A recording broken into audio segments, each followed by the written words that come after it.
Lisa, I was struck that Clinton was also in this speech trying to address at least, a little bit head on the likability, relatability critique that has dogged her throughout her career. And she said in her long career of public service, she's always found the service part easier than the public part.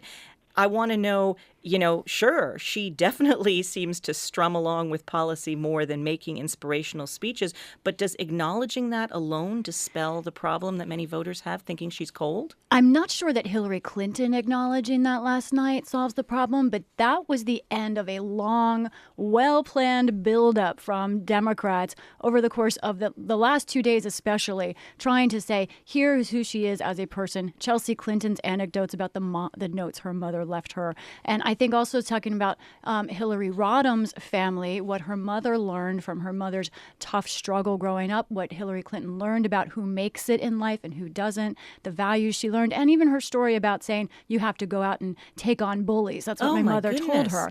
And that her mother used to shut the door and not let her escape the bully. I thought that's don't come back until you figured this out. That's like some mid-century tough love parenting. Right. I've got a small child, and I was looking at him thinking, oh, my goodness, what happened? Okay. But I think that it was part of a bigger narrative. I think Hillary Clinton has had trouble telling that story herself. She did it last night, but I think the more the people around her tell that story, the more it will help Democrats in this area. All right. But if I could jump in on that, I mean, I actually do think she missed an opportunity there. I think her speech didn't address that as much as she could have, and I don't think it would have been that hard. It was interesting that she didn't. I mean, she had this line, I get it, people wonder what to make of me, and then proceeded not to give them any information that would help them answer that question. There was a lot of policy stuff. It sounded to me almost a little bit like a State of the Union, and where they feel like they've got to hit every single policy point, but there was very little of talking about sort of, what motivated her inside. How, her daughter brought up this moment when she lost the 94 health care bill. Hillary could have talked about that and what it made her feel like and why she decided to keep on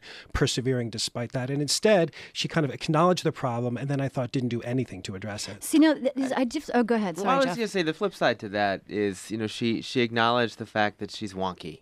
And she acknowledged the fact that she gets into the details of policy, and be it healthcare, be it drug prices, be it air pollution, be it water quality in Flint, Michigan. And that was deliberately a contrast to Donald Trump.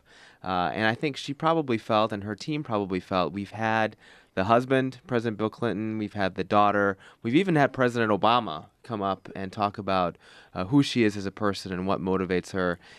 Tonight, and in this case last night, she needed to show, A, that she is that warm person, but also that she can lead, and that if she gets the job, she has a plan for how to proceed. And they really wanted that to be a contrast to Donald Trump. I'm struck that as a